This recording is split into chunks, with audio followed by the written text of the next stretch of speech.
get to the school of my choice there. So I decided to go to France. So everything was not by choice, by the question of expediency. So I remained in France, and then later on I came to this country. I was married in France to the girl I knew from Poland, from way back, from Charter Downs. So I came to the United States at the right time, during the Depression time. And I think I recounted this when I got a few years ago, 1981, when I got the Petroleum Award, when I talked about the circa discovery of alkylations. I told them how I came and how I started in chemistry and how I started the GOP.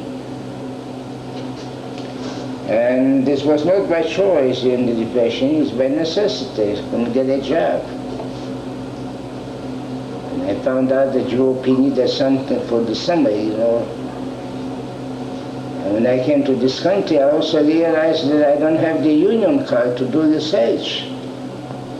So I enrolled myself to the University of Chicago for my PhD.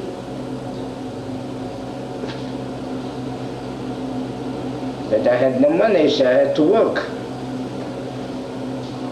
So I worked during the day and went to school whenever the occasion presented. So at night, Saturdays, Sundays.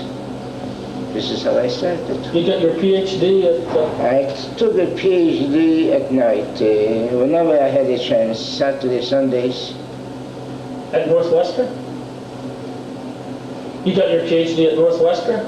No, at the University of Chicago. Oh. University of Chicago, yeah. I had plenty of time at that time because I had no money, so I didn't have a car. So I didn't have a car, so I used streetcars. So when I got my temporary job at UOP, I was traveling about 2.5 hours a day by streetcars. So I had the time to read the literature and to study for my exams from notes that I borrowed from students. And the reason I started the UOP, again, I had many jobs, but they didn't last long, and some of them did not even pay me the salary that I earned. It was during the Depression time.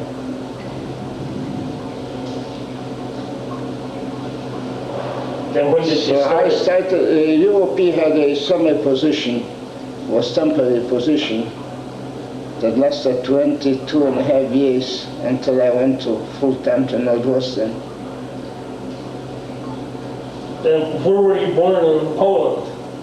I was born in Lodz. And do you remember there? Or? Oh sure, I remember I got my high school education there. And then I went to France and to Lyon. At that time, Lyon did not have any catalysis. So I graduated from Lyon as a chemical engineer, but I never had chemical engineering. In Europe, in order to get an education in chemistry, you go to a technical school.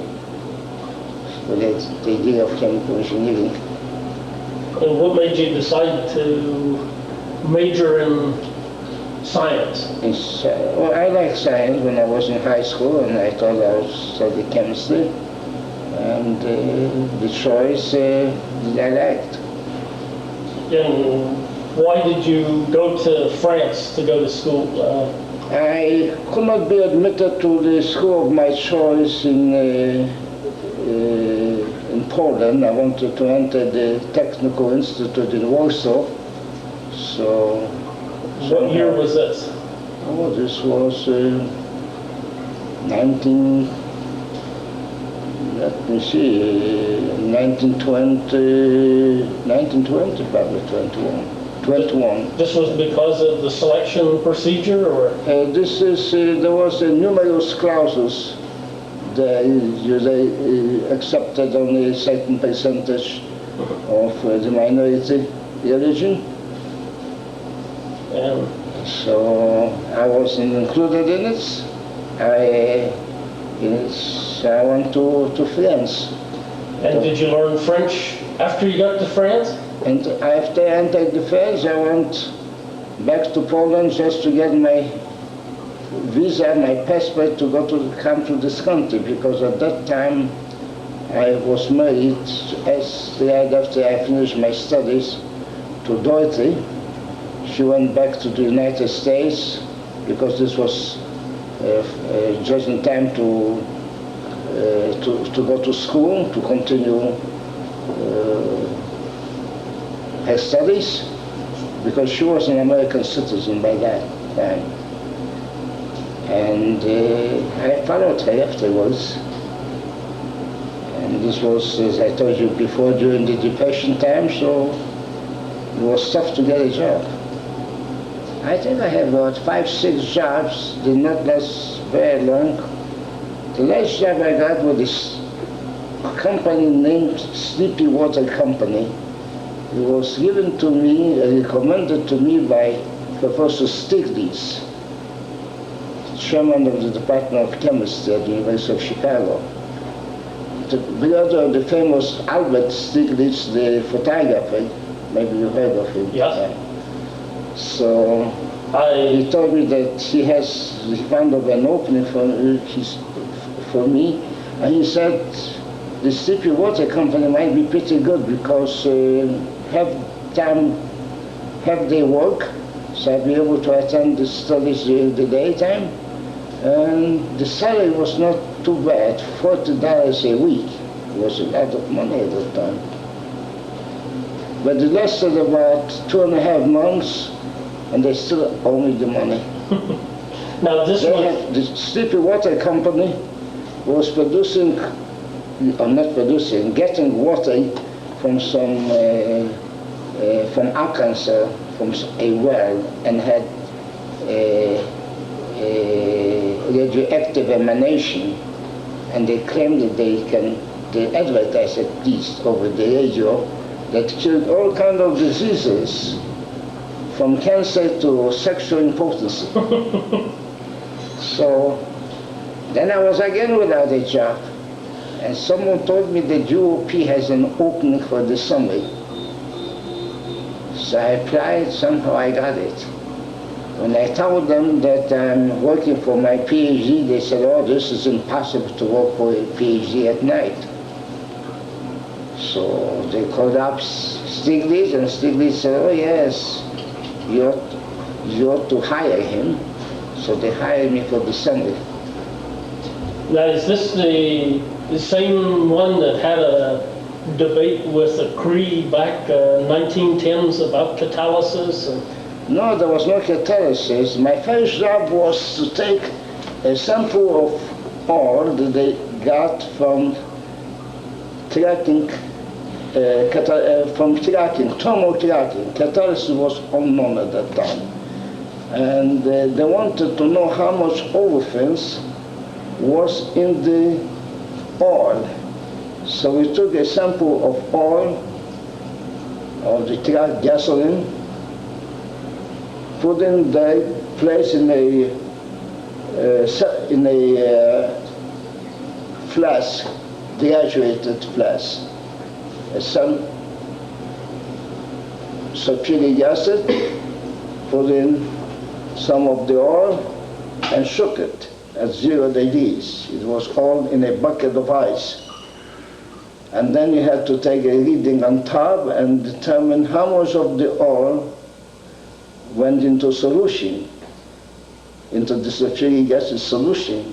And this determined how much olefins they had in the gasoline. I did this 8 hours a day for about a week, and I got awfully bored doing it. So I decided I'll change my procedure. I'll let it stand for 3-4 hours and for 6 hours. And I noticed that after a while, the upper layer increased. So I thought, at first it diminished and then increased. So I shook it again, thought we're going back in solution. but did not go into solution. So I figured out something funny happened there. So I complained to my supervisor that the method is not too reliable. Why should an olefin that goes into solution come out of solution? Well, he said, we have been doing this for years and no one ever complained about it, so go ahead and continue your work. You know, I needed a job badly, so I said, yes sir, and went back to work. And then there was something else there. I just made a little discovery. It was a little discovery, but they thought it was a big discovery. So they thought, oh, maybe I'm too good there, so they put me into research. At that time, Gustav Egloff was the big chief there. So he sent me to research, and I was in research for about 2 weeks, and one day they came in and they said, clean up the desk, we have an important visitor. They wouldn't tell us who he is. They said he is from abroad. So we cleaned up the desk, and then the retinue of a tall man came in with a little beard, and the retinue of 5, 6 other people, and this was Ipatiev. And he asked me what I was doing, and I told him my observation. So he said, okay, that's very fine, very interesting. And then we continued, and he was named, eventually we found out that he was retained by the university, by UOP, and I was assigned to work with him. I was one of the few 3 or 4 people who were assigned to work with Ipatiev.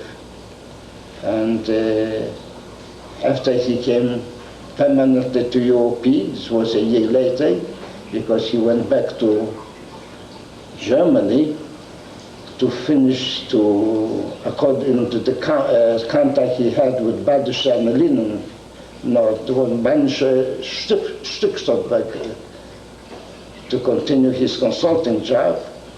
We continued to work on the sulfuric acid business. And this led us to many discoveries.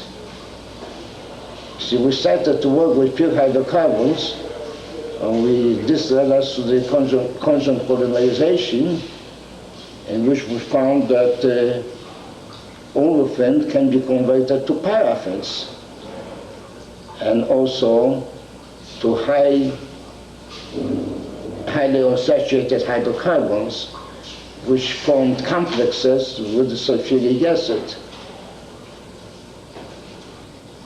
And the fact that the olefins can be converted to paraffins, we thought that maybe the paraffins are not as stable as all that, and maybe the paraffins could also work with olefins. This was just at that time, an unheard of idea to have paraffins work with olefins, but the first experiment was very successful.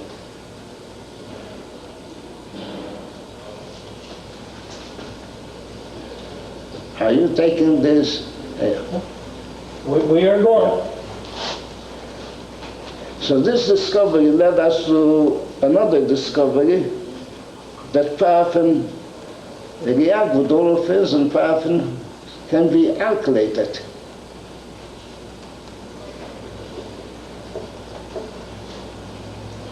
So this is how I started in Catalysis with Ipatiev. He was my mentor. Worked together for about 22.5 years, from the day he came to UOP until he died. Now, the professor that you worked with at the University of Chicago, what did you work on for your thesis?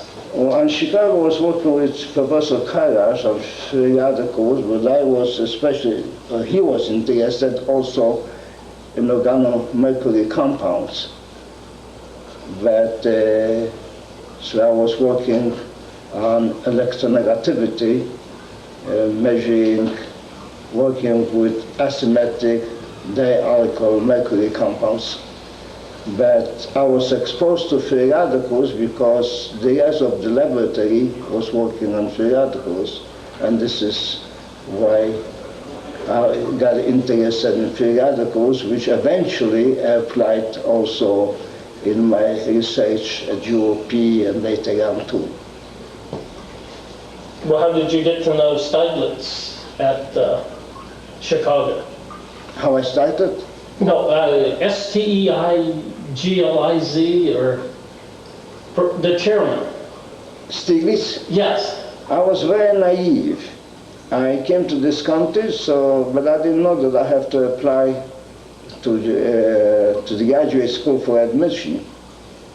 But I went over there. My wife was a student at the University of Chicago, and she told me there's registration days. I went over there directly to the chemistry department booth, and I met Stiglitz. And Stiglitz looked at me and found out a very naive fellow who didn't know much about the structure of the University of Chicago, any university in this country. So even without applying to the entrance to the graduate school, he admitted me. He was quite an influential man at the university there, and he suggested I should work with Stiglitz. But at that time I couldn't even show him my diploma because I didn't have the money. I think it was $25 that I had to send to the Ministry of Education in France to get my written diploma. All this came later on, but I did show him the prospectus of the courses that I have taken. But he trusted me, so he accepted me. But I don't believe the University of Chicago had any information about me. Now, this Stieglitz is the man who worked in biocatalysis in the 1910s? No, Stiglitz was interested in mechanism of organic reactions, especially nitro compounds. But he had been a chairman of the department for many, many years. And I don't know why he accepted me just on my faith. And probably I made a good impression on him, I don't know why. But this is how I started at the University of Chicago. It took me some time. And eventually I got my PhD this way. I believe that I was the only one who ever got a PhD without seeing much of a daylight of the University of Chicago, but I was there on Saturdays and Sundays. Part-time on Saturdays because during the Depression time, UOP made us work on Saturdays too. So I had Sundays only. Well, how did you find working with Ipatiev? With Ipatiev? Yes. Ipatiev came to UOP just a few months after I came to UOP. And Egloff at that time thought that I was a good man because I made one or two inventions before Ipatiev came, and suggested that I should join Ipatiev. So I was one of the charter members of his group. And I also could understand Ipatiev because I could understand the Russian. So somehow worked together. Although Ipatiev did bring with him 3 or 4 Russians, eventually either they left him or he got rid of them. I don't know what was the story there. But I remained with him from the first day until we worked both at UOP and also at Northwestern together. After I got my PhD in 1941, he suggested I should join him at Northwestern University. He had an assistant there, Val Hansel, who got his PhD with Ipatiev in 1941.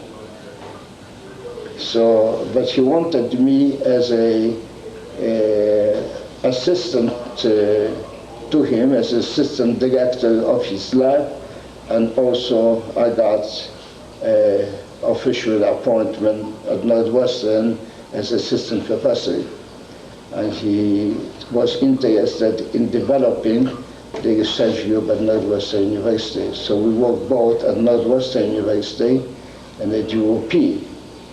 And UOP was kind enough to let me have 1 day a week free to conduct the research at Northwestern, after signing all the contracts regarding patent rights and so on and so forth. So this is how I started at Northwestern, helping the project to develop the research group. Now, what sort of a person was Apachev? We know he worked very hard, but humorous, or was he always serious? Apachev was a wonderful man. He was a simple man. He was enthusiastic about his work. It was easy to work with him, and he was a man dedicated to science. He was a wonderful man to work with. And we became eventually, not only originally he was my mentor and teacher, but eventually became very close friends, personal friends. And especially during the war years, he had many tragedies, and he always wanted to share his feelings. And since he could talk Russian to me, so we were very close to each other. So, what did he do in addition to chemistry? What was his hobbies, or did he have any? He was a man of culture. He was a man who read things outside of chemistry, who was interested in people, who was... I learned quite a bit of him because he likes to reminisce about his early days, about his childhood, about his development, about his home, about his military service, about his work during Lenin and Trotsky. So I learned quite a bit from him outside of chemistry. Now, what do you remember about Poland most? Have you kept in contact, or? Poland, what do I remember about Poland? About my childhood, about my family, but eventually they all were destroyed during the Holocaust.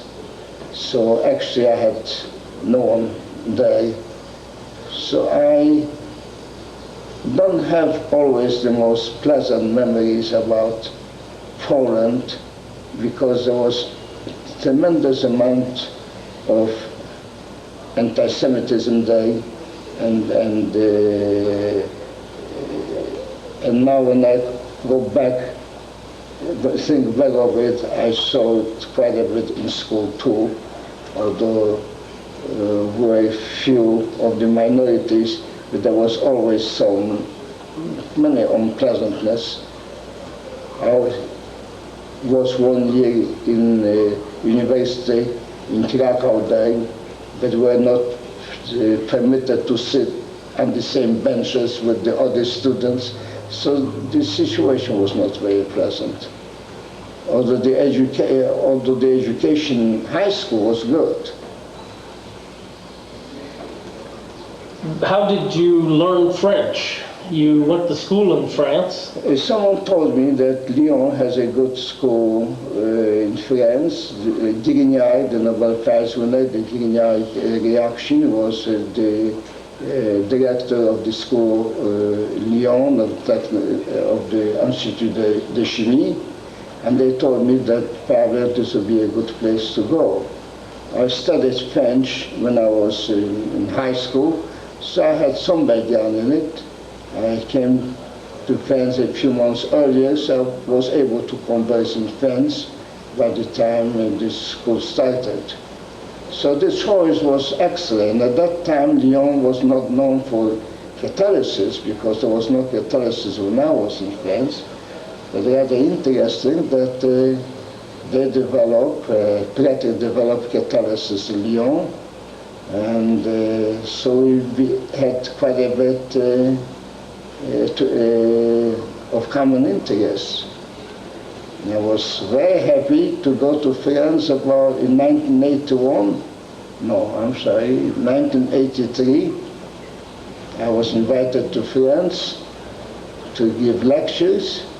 They celebrated the centennial of the school, and they presented me with an honorary doctor's degree, which was very touching to me because this is the place where I got my first education, real education in chemistry. This was the place where in 1927 Dorothy and I got married. So it was rather a sentimental reunion after so many years to go back to school and to receive the recognition that I received. What was your wife studying in France? What was your wife studying at the school in France? The school was good, the fundamental was not much theoretical studies, but was a good, solid course in chemistry. At that time, France, like Grignard, who taught me organic chemistry, presented good, solid course in organic chemistry without bothering much about interpretation. This I learned at the University of Chicago when I came. So the combination of the University of Chicago and the chemistry in Lyon was very good, I felt. And some of the things that I learned in France, eventually I was able to apply to catalysis. Well, who do you remember from France that had a major impact on your career? First thing I found much more the impact was I was never exposed to chemistry outside of high school, so whatever I learned in France had a big impact on me. I learned I specialized what they call in parfumerie, which is the study of terpene chemistry. And eventually, when I started, have been doing the research here in catalysis, I used terpenes as model compounds for years, and finally, at least people thought that I am an expert in terpenes, because in 1956, after applying terpenes to the study of catalysis, I found myself to receive the Fritzer Award in terpene chemistry, which I am not a terpene man, but I thought that using terpenes are very sensitive to changes. To any small changes in catalyst were amplified by studying terpenes, because the changes were, and therefore I was able to detect new sites in catalysts by finding the tremendous changes they can affect in conversion of terpenes to other hydrocarbons. So all this I learned in France. I did not have the terpene chemistry here. Well, now, who besides Petyav did you work with at UOP? At UOP I was working mostly with departure, but I watched around and saw how other people are doing research in catalysis. At that time, catalytic cracking,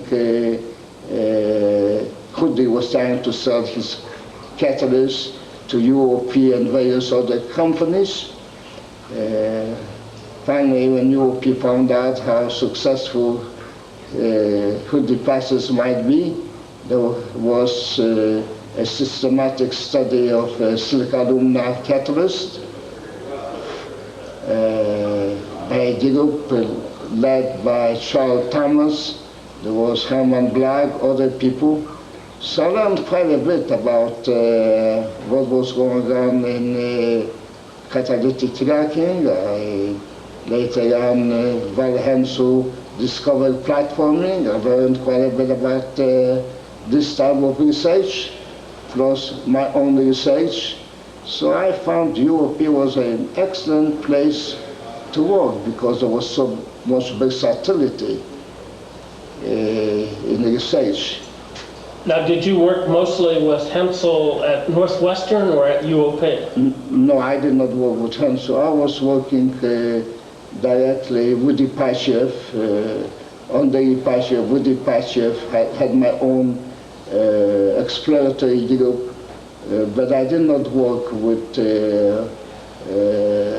silica alumina, but I did not work with platforming.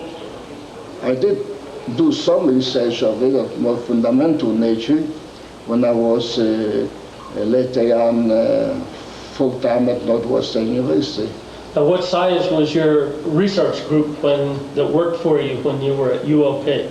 Well, I worked mostly with acids. I was interested at that time in conversion of saturated hydrocarbons.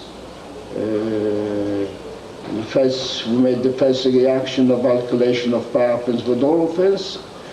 I got interested in paraffins, conversion of paraffins. We were probably the first one to isomerize butane to isobutane, which was at that time of no importance to UOP. I know that people at UOP as special engineering was questioning the wisdom of converting butane to isobutane. They said butane they can use winter time to put it in gasoline to raise the vapor pressure, but who the heck would ever want to have isobutane? They were wrong, because later on when we came to alkylation, everybody wanted isobutane, they didn't want normal butane. But at that time we had the isobutane process. I got interested in how the reaction of isobutane goes, because I could never reproduce my results. Sometimes I got good yields of isobutane and sometimes poor yields, and I never knew what is due to. So we decided to make I decided at that time to make a systematic study, and I had an assistant, Richard Wacker, who was very good. He was with his hands. So suggested to set up a high vacuum technique and purify everything. At that time I worked with aluminum chloride, with aluminum bromide. So I said, oh yeah, let's find out why the heck the results changed from one experiment to another. So we purified everything very well. We did such a wonderful way of purifying with the aluminum bromide, hydrogen bromide, aluminum chloride, hydrogen chloride, the hydrocarbons, that finally we found out that we get zero results.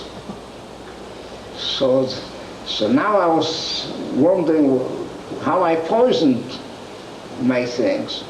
And I found I didn't poison. I thought maybe some sulfur compounds got in there, but I didn't have it. Finally I thought, oh, maybe this butane contains a little bit of olefins as an impurity. And sure enough, we found out in my lab you have traces of olefins, not much. You might have 100, 1,000 of 1%. The reaction will not take place. When we added the olefins to it, sure we have the isomerization reaction. And this led us to the mechanism of isomerization. What we needed is a cation formation, and to have that transfer reaction from butane to the cation, we form a new cation, and this is how the reaction proceeded. Then later on we found that we could do the same thing with traces of oxygen, because traces of oxygen in hydrocarbon medium oxidize aluminum bromide to generate bromine, which reacted with hydrocarbon to generate a cation. And this is how the whole story of the isomerization reaction was evolved. Do you remember when you first became aware of carbonyl ions by Whitmore? Oh, early. I knew Whitmore from way back. And Whitmore was very much interested in the type of work I was doing. And then he published a paper on carbonyl ion in the industrial engineering chemistry. And he was doing a lot of polymerization reactions. And there was excellent work. His work was very good. He published a paper with Cook, in which he took pentene and polymerized with sulfuric acid. And he found there that he had from pentenes, he could form hexenes, heptenes, and so on, just by polymerization and depolymerization reactions. And his paper, I duplicated and the flow sheet of depolymerization. And when I was giving a course in catalysis, at the beginning I gave the course internally for UOP chemists. I use this as an example what cations can do. It can polymerize, depolymerize, disproportionate the reaction, and I felt that Whitmore contributed tremendously to the whole field to the understanding of the field of petroleum chemistry. He worked with dilute acids. I worked with strong acids. This is why we were able to develop the system of conjugate polymerization and high-dye transfer reaction. He was working with dilute acid, but he showed polymerization and depolymerization, and I thought his work was very fundamental and very helpful for the understanding of cationic reactions. And I always use his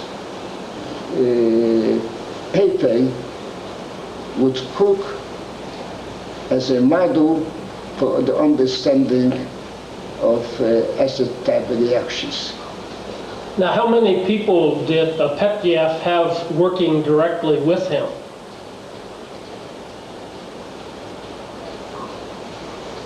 It depends on the times when he discovered the polymerization reaction using silica phosphoric acid as a catalyst. There are many engineers working with him too to develop a process. But otherwise, his group of chemists consisted of about 6-7 chemists. Originally, he brought some Russian chemists with him. He brought in Komarevsky, who became professor at IIT, Dr. Van Grosser, who eventually worked with Khudri and others. He brought over Kurbatov. So he has a few Russians. Eventually, they all disappeared. Of the original people who were with him, I was one of the few who remained with him, and I was the only one who went to Northwestern to work with him and continued with him until the day he died. Well, there was some controversy about his relations with Russia in later years. Do you recall how he felt then? Or? There was more than controversy. At the beginning, they objected to the fact that he left. And they sent out ambassadors who were here to convince Ipatiev he should go back to Russia. During the war, oh yes, before that, but Ipatiev somehow would not go to Russia.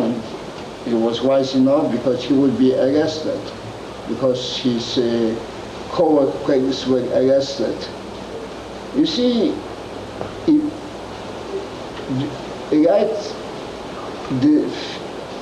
during Lenin's time, there was a revolution, not a revolution, there was a revolt of because the situation in Russia was untenable from a point of view economic. And Lenin introduced at that time the new economic policy, which he was, but the Russians were permitted to have contact with the foreign nations and develop their economy.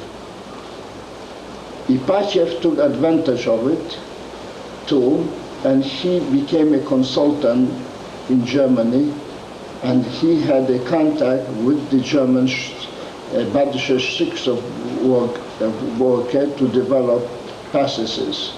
One of the processes that he developed for them was oxidation of phosphorus to phosphoric acid in the presence of nitric acid. And there was a joint patent taken with Ipatiev and Badische and Lenin, but the Russians knew about it, because whatever Ipatiev had done in Germany, he reported to the Russian government, because Ipatiev was part of the Russian government. He was probably the only one, not a party man, being in the government in charge of developing the industry in Russia. After Lenin died, Stalin eventually took over. And they started to investigate all those who were involved with the contact with the outside world. And eventually many arrests came, and some of Ipatiev's close friends, like Professor Spitalski and others, were arrested. His co-workers were arrested, and he was warned by his secretary, who was very close, whose husband was a party member and close to the government, knew that Ipatiev was being investigated. And when Ipatiev came back from Japan at that time, attending a conference in Japan, his secretary suggested that maybe he should leave Russia.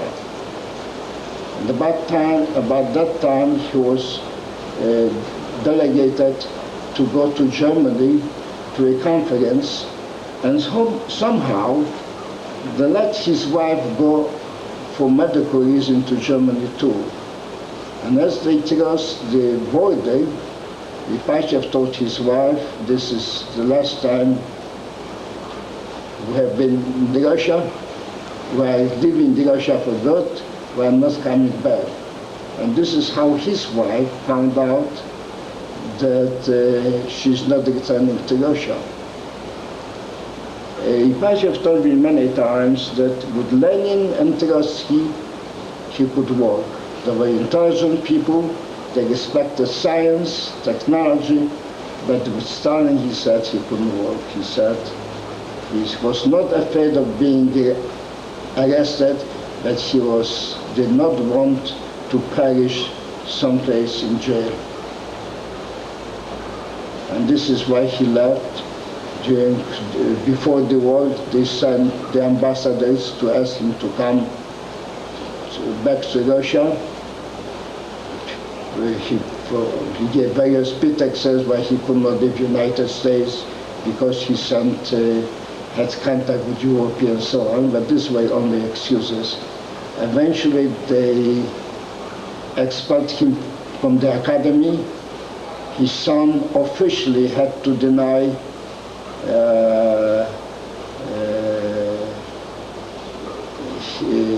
his father, and was forbidden to correspond with Ipatiev, and so Ipatiev, so his daughter corresponded with Mrs. Ipatiev, but Ipatiev, no one was permitted to correspond with him. During the war, we found out later on that his son was arrested. He was also a chemist, working in the high-pressure laboratory there, and he was jailed during the day, jailed at night, and working in the laboratory during the day. This is the story of social. This is the story of Kulak by Solzhenitsyn, who described the scientists who were jailed and worked. Eventually, he died in Russia. So Ipatiev was, he knew about all these things, and this was hard for Ipatiev to take it. But during the war, Ipatiev wanted to go to Russia because he felt that he ought to help the Russians, and Gromyko invited Ipatiev to go to Russia, but Mrs. Ipatiev would not let him go unless I go with him. So both Ipatiev and I were invited by Gromyko to Washington, and Ipatiev talked to Gromyko. Gromyko wanted him to go, but not return back to Russia. Then he talked to me. He asked me to go to Russia, but to go there permanently. I told him I'm not a Russian. I have never been in Russia, and I don't intend to go there permanently. Maybe for 3 or 4 months. If they need some help, I'll be glad. With the permission of our government, I'll be glad to go there. But Ipatiev decided not to go there, and this was the end of it. Now, when you worked with Ipatiev, how many assistants did you have in your group working for you? I think I had my group, depends what you call assistant. I have my personal assistants, about 3 or 4. There were some other people. Later on, I was in charge of exploratory research. So I had some mature people having little groups working for them. I will not consider them assistants because they were very reputable chemists by their own name, like Louis Schmeling or Carl Lynn and others were. So they directed their own work. I was just the middleman who collected information, what they have done, and then passed it on to the management. But I would consider they were completely independent. And I had my people, about 3 or 4. But about that time, when I was promoted to coordinator of research, I had a group of people working with me at Northwestern University, because as graduate students, this was the time of about 1945. It was just after the war. So I always had some people starting in 1941 working with me at Northwestern. Then I had my own group at UOP and also coordinated the other work. So I had about 4 or 5 people. Now, how closely did you work with Egloff? I never worked with Egloff directly. Egloff and I got along very nicely. I think Egloff always was full of compliments for the work I have been doing, but I did not have any research problem with Egloff. Joint research problem. I was reading the books he has been writing. Some of them were very good, some of them maybe should have never been printed. But we had a very nice relation with each other, but I respected what he was doing. I always considered he was doing a wonderful job for UOP as public relation man, but I never considered Egloff as a big scientist. I thought he was trying to sell UOP to the outside world. What special qualities did he have that permitted UOP to develop during the 30s? He was a very good public relation man. He could sell UOP to everybody. I remember when I was in 1950 in Europe, I went to Europe 1950 on my way to Israel, where I was invited as a consultant for the government. When I was introduced to the audience in France, Holland, England, the best thing they could tell about me that I was working with Egloff. So Egloff had a tremendous reputation in Europe. So this always bothered Pasha. But I tried to explain to Pasha that he's not a competition to him. As he said, but he doesn't deserve, he takes credit for everything I have done. I said, oh, no one pays attention to it. No, Pasha was very unhappy about Egloff. But I never took Egloff too seriously. I thought that he had a place at UOP. He did a wonderful job at UOP.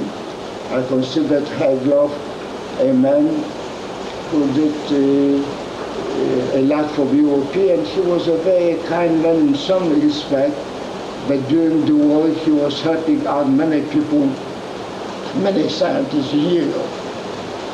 But he was not a scientist. He published a book on catalysis.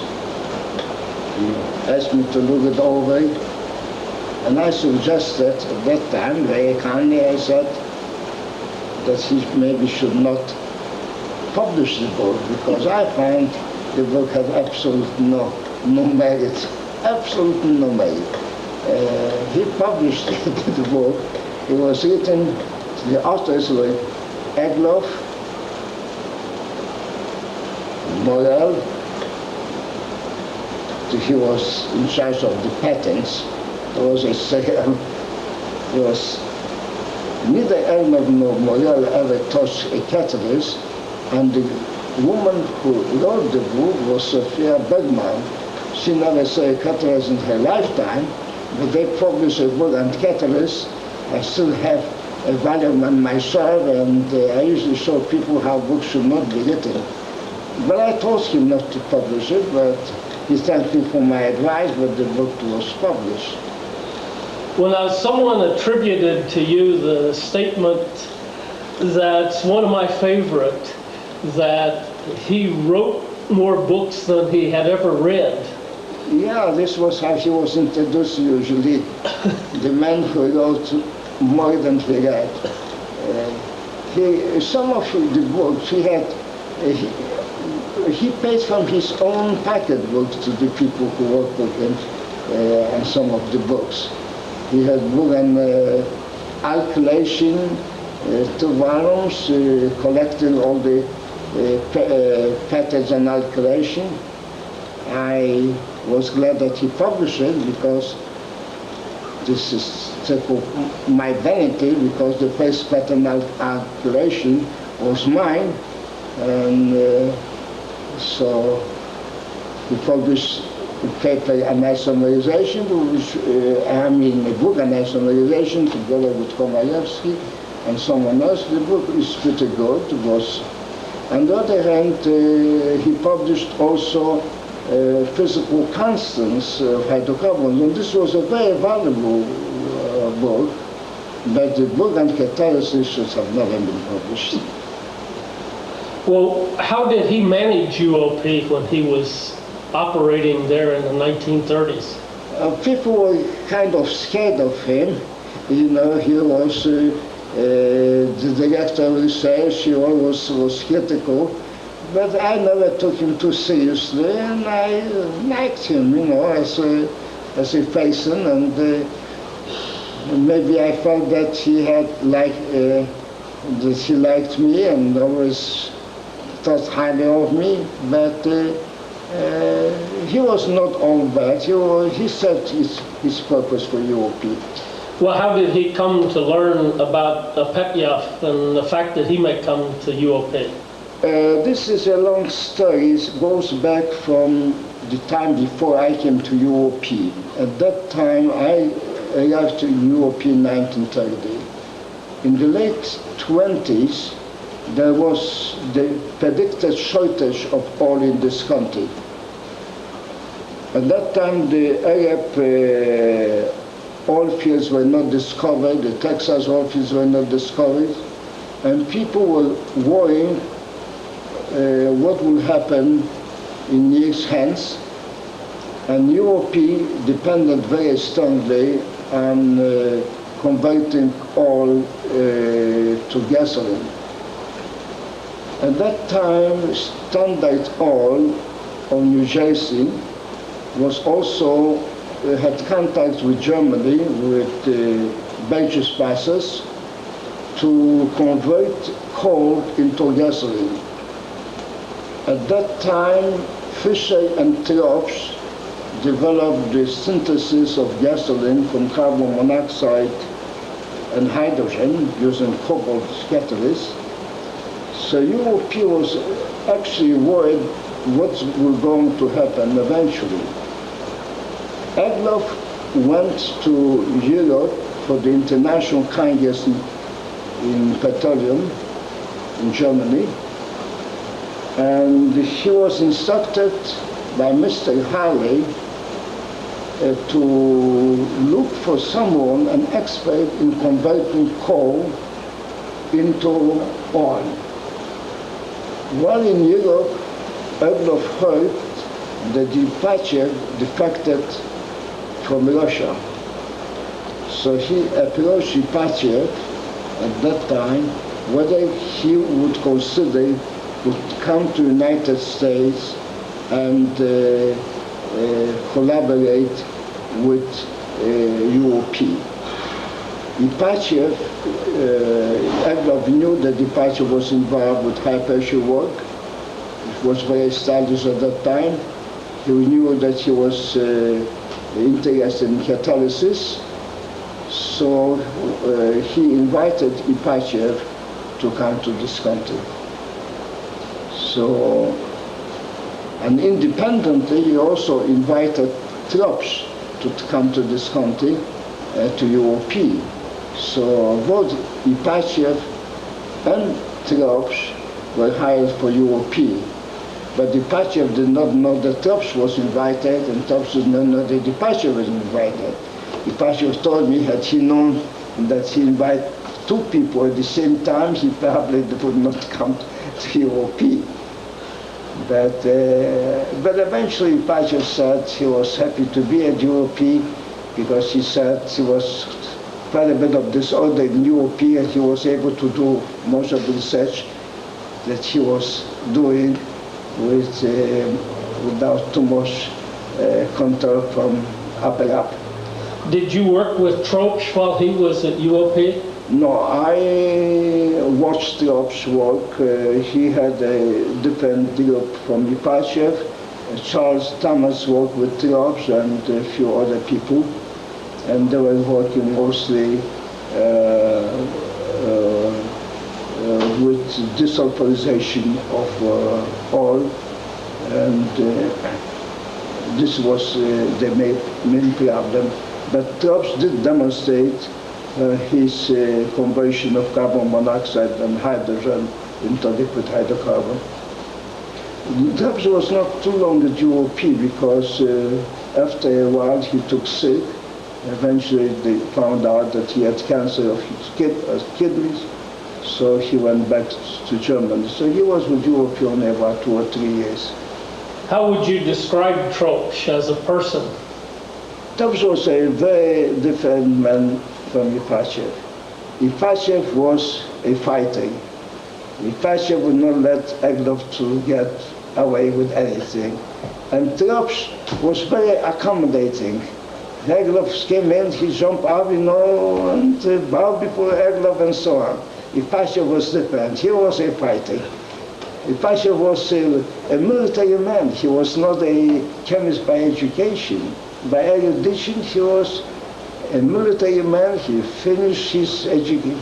He got his education in military schools, in military academy, and he learned chemistry by himself. He learned chemistry from textbooks. And he had his own little laboratory that he followed the experiment according to the then existing books. The only time that he did get some courses when he went to see Professor Favorski, then a famous organic chemist, and Favorski told him that in order to be a chemist, he ought to study organic chemistry. With the School of Artillery, they were not interested in organic chemistry. They were interested in steel for making the armaments, or some explosive, but not any sophisticated organic chemistry. So, under the influence of